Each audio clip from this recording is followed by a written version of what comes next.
আসসালামু আলাইকুম। তো শুরু করলাম নতুন একটি ভিডিও। এই তো দেখতে পাচ্ছেন সকালের নাস্তার জন্য ডিম পোচ করে নিচ্ছি। এরপরে দুপুরে রান্নাবান্নার আয়োজনও শুরু করে দিয়েছি।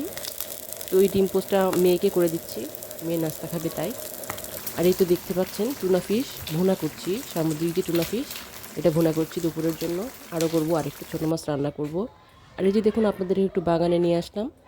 আমার বাগানের চারপাশটা একটু দেখেন। আর কত সুন্দর গোলাপ ফুটেছে সেটা আপনাদের সাথে শেয়ার করব।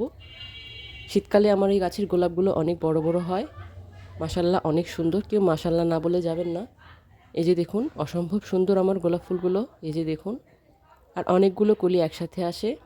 গোলাপ ফুলগুলো দেখলেই সকালবেলা আমার মনটা ভালো হয়ে যায়। অনেক বড় বড় সাইজের হয়। এই যে দেখুন এটা কেবল ফুটছে, আজকে সারাদিন এটা ফুটে যাবে। প্রতিদিন সকাল হলেই আমি এরকম বাহিরে আসি, দেখি কয়টা গোলাপ ফুল ফুটলো সেটা দেখার জন্য। আর এই যে দেখুন অনেকগুলো কলি। তো ভালো লাগলে একটা লাইক দিয়ে যাবেন। আল্লাহ হাফেজ।